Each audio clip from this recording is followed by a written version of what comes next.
নমস্কার বন্ধুরা, sister tasty kitchen আপনাদের সবাইকে স্বাগত জানাচ্ছি। আজকে টেস্টি কিচেনের রেসিপি হচ্ছে কমলা জুসি কেক। তো বন্ধুরা, সামনের 25 ডিসেম্বর, তো আগে থেকে যদি আমি এই আইটেমগুলো আপনাদের সঙ্গে শেয়ার না করি তাহলে আপনারা বানিয়ে খেতে পারবেন না। সেই জন্যে আজকে আমি আপনাদের সঙ্গে এই কেকটা বানানোর শেয়ার করছি আপনাদের সঙ্গে। তো প্রথমে আমি ফ্রি হিট হওয়ার জন্যে আমি স্লো মোশনে আমি আমার ওভেন যাতে আমি বসাবো সেটা আমি ফ্রি হিট হওয়ার জন্য বসিয়ে দিয়েছি। এইবারে এই যে এতে আমি দুধ দিয়েছি এবং তেল দিয়েছি। তো এটা এবারে আর চিনি একসঙ্গে পাইল করে দুধের সঙ্গেই চিনিটাকে ফুটিয়ে রেখেছি। এইবারে এটাকে দুধের সঙ্গে এইভাবে ভালো করে ফেটিয়ে নিতে হবে। যে দুধটার সঙ্গে আর তেলটার সঙ্গে 1/4 কাপ আমার এই বাটির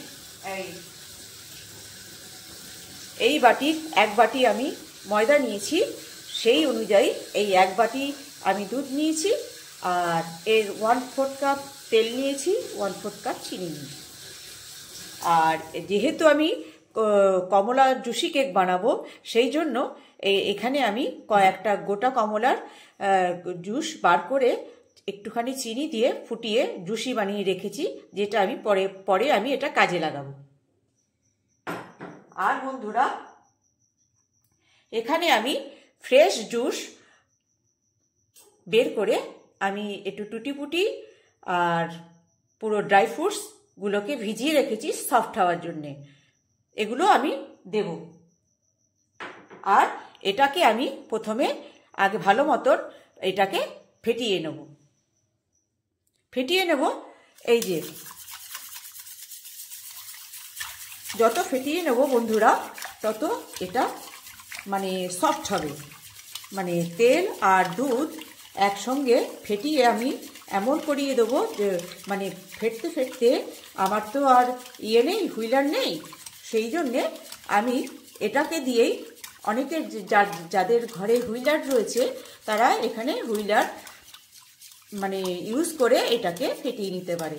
তো আমার তো যেহেতু দেখুন বন্ধুরা, এই যে তেল আর এই দুধ আর তেল একসঙ্গে এরকম করে ফেটতে ফেটতে একদম হোয়াইট হয়ে যাবে।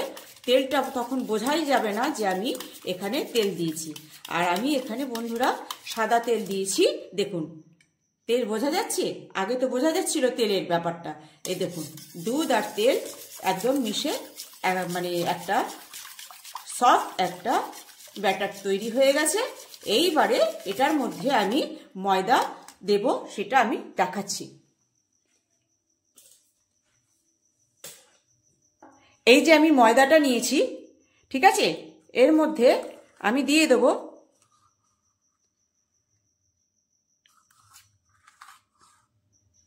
1 চামচি বেকিং পাউডার,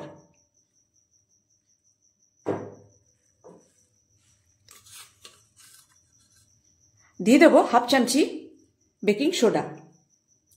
এইবারে এটাকে যাতে ঘুরে মিলে যায়, যাতে অসুবিধে না হয়, সেই হেতু এটা আস্তে আস্তে ওটার সঙ্গে ছেঁকে নেব। আর যদি কিছু গুটলি থাকে তো তাহলে সেটাকে ফেলে দেব। এবার এটাকে ভালো করে মিক্সিং করব। বন্ধুরা, এই যে আমার ব্যাটারটা, এই যে একদম পারফেক্ট ব্যাটার। এবারে এটাকে সুন্দর করে আরেকটু ফেটিয়ে নিতে হবে, ভালো মতন ফেটিয়ে নিতে হবে, যাতে ভেতরে ওই যে আমি যে ময়দাটা দিয়েছি বন্ধুরা, সেইটা যাতে গুটলি না পাকিয়ে যায়, সেই জন্য ভালো মতন ফেটিয়ে নিতে হবে।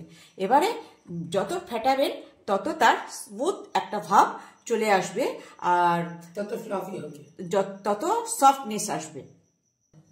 এই যে বন্ধুরা, এই যে ঠিক এত করে ঘেটবেন যে দেখছেন, এই যে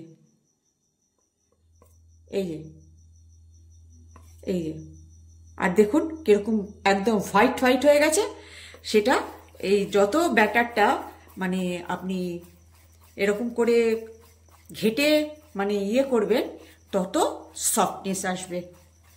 এইবারে বন্ধুরা এর ভেতরে দিয়ে দেব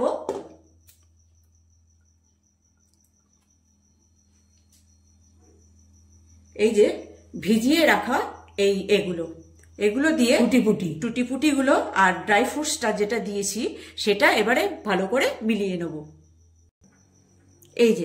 এই যে মিলিয়ে নিয়েছি। এইবারে এই যে যাতে করে আমি বসাবো এতে আমি আগে প্রথমে অয়েল লাগিয়ে নিয়েছি, তারপর বাটার পেপারটা সেট করেছি, তার ওপরেও বাটার পেপারের ওপরেও আমি একটুখানি অয়েল লাগিয়ে নিয়েছি। এইবারে এর ভেতরে আমি ব্যাটারটা ঢেলে দেবো আস্তে আস্তে।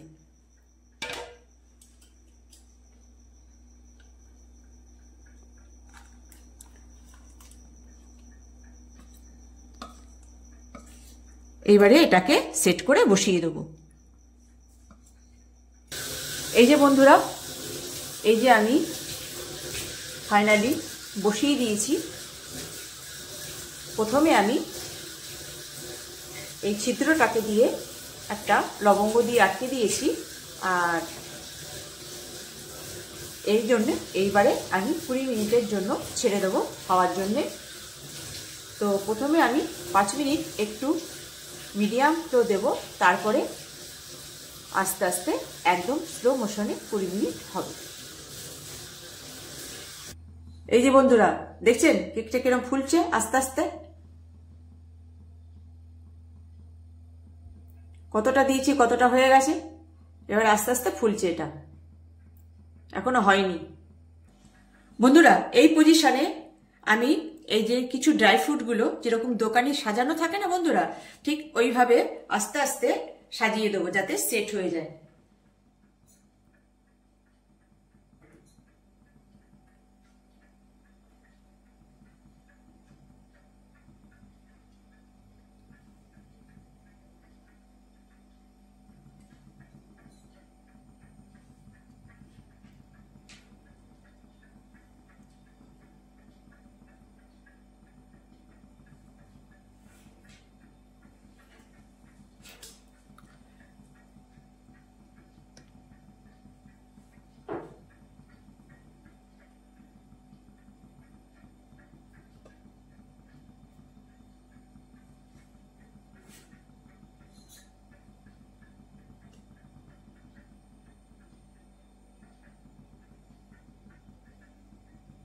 এবারে আবার ঢাকা দিয়ে দেব।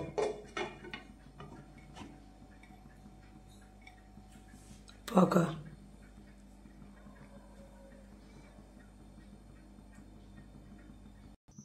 দেখুন বন্ধুরা ভালো লাগছে কি না, এই যে কেমন ফুলেছে বলুন, আর হয়েও এসছে। এখনো চেক করিনি, মনে হচ্ছে মিডিল পয়েন্ট এখনো হয়নি, সেই জন্য ঢেকে দিলাম।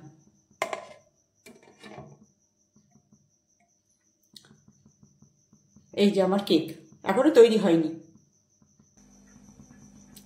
এই যে দেখুন বন্ধুরা এই যে আমার কেক কেমন ফুলেছে, হয়ে গেছে। আমি কাঠি দিয়ে চেক করে দেখিয়ে দিচ্ছি যে আমার কেকটা এবার হয়ে গেছে।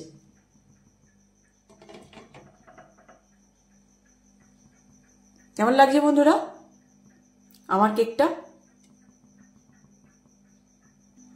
বন্ধুরা এই যে ফাইনালি এটা নামিয়ে দিয়েছি। এবার ঠান্ডা হওয়ার জন্য রেস্টে দেওয়ার জন্য এটাকে রেস্টে দিতে হবে। এই যে পুরোটাই আমার কেক হয়ে গেছে, পুরোটাই হয়ে গেছে। এই যে নামিয়ে দিয়েছি, এবার এটা রেস্টের দরকার, একটু ঠান্ডা হয়ে নিক বন্ধুরা, তারপর দেখাচ্ছি যে আমার কমলা জুসি কেকটা আমি কিভাবে বানাচ্ছি। এই যে বন্ধুরা এই যে আমার এগলেস কমলা জুসি কেক। এবারে আমার কেকটা প্রায় ঠান্ডা হয়ে গেছে, তাও একটু ঠান্ডা আর একটু বাকি রয়েছে, যেহেতু দেখাবো সেহেতু এই যে পাশগুলো ঠিক এরকম হয়ে রয়েছে। এই যে তো এই যে বলেছিলাম না বন্ধুরা যে আমি কমলার ইয়েটা জুসটা এই যে বানিয়ে রেখেছি। এইবারে যেহেতু জুসি কেক, সেহেতু আমি কেকের ওপর দিয়ে এই যে ইয়েটা জুসটা আমি ছড়িয়ে দেব, যাতে কমলার যে স্মেলটা এতে পুরোপুরি, এই যে এখানটা একটু মাখিয়ে সাদা, হ্যাঁ হ্যাঁ হ্যাঁ,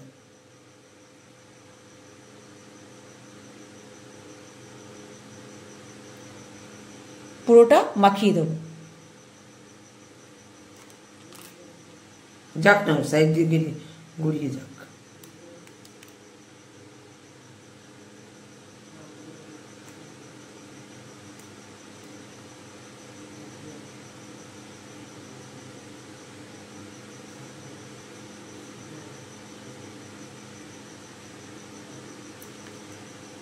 চেষ্টা করেছি বন্ধুরা একদম দোকানের মতো দেখতে হোক, এই জন্য আমি দেখিয়ে দিয়েছি। এবার কাটিং করে দেখিয়ে দিচ্ছি বন্ধুরা যে কেকটা কত ফ্লাফি হয়েছে। দেখছেন কীরকম আস্তে করে, কীরকম বুঝতে পারছেন তো যে কীরকম ইয়ে হয়েছে, কীরকম একদম সফট। তো যখন কেকটা মানে আমার এখন কেকটা এখনও ঠান্ডা হয়নি, তবুও দেখানোর জন্যে আপনাদেরকে, নালে আরো ভিডিওটা লং হয়ে যাচ্ছে, ভিডিওটা একটু লং হয়ে যাচ্ছে, এই জন্য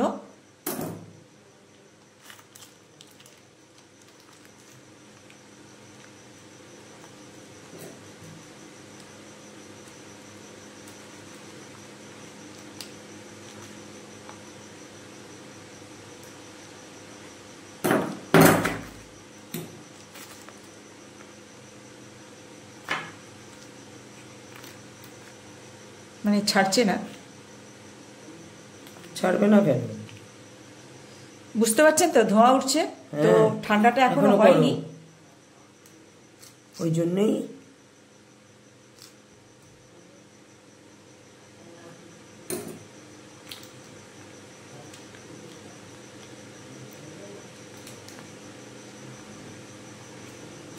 গরম উঠছে এখনো ভাব মানে ধরতে পারছি না, এই এতটাই গরম লাগছে। তবুও বন্ধুরা এই যে মানে এই যে মানে এতটাই গরম, ঠান্ডা হয়ে গেলে আবার দেখাবি, আবার ঠান্ডা হয়ে গেলে এই যে স্পঞ্জি কিরকম হয়েছে বন্ধুরা দেখুন, জালি পড়েছে কি সুন্দর। আর এই যে পেছনটা কাটতে পারলাম না গরমের জন্য, এই যে সাইডটা দেখিয়ে দিচ্ছি, ঠিক এরকম হচ্ছে, ধোঁয়া উঠছে, বুঝতেই পারছেন। এই যে একদম দোকানের কেকের মতন এত স্পঞ্জি আর এত, আর এই কেকটা হচ্ছে এগলেস, তবু কত সুন্দর হয়েছে দেখতে। হাতটা দূরে রাখ, এত, হ্যাঁ হাতটা দূরে রাখ, এই যে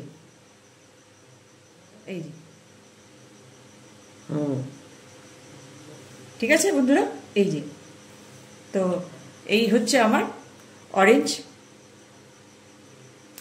জুসি কেক। সামনের 25শে ডিসেম্বর, সেই জন্য আপনাদের সঙ্গে শেয়ার করে দিলাম, যাতে আপনারা বাড়িতে বানিয়ে অনুষ্ঠান মানে ইয়ে করতে পারবেন। তো সেই জন্য তো বন্ধুরা আমার এই সামান্য এই এগলেস কমলা জুসি কেক আপনাদের কেমন লাগলো একটু কমেন্টসে জানাবেন। আর যদি ভালো লাগে, আমি যেরকম টিপস আমি দেখিয়ে দিয়েছি ঠিক সেই টিপসে আপনারা বানিয়ে বাড়িতে খাবেন এবং এনজয় করবেন।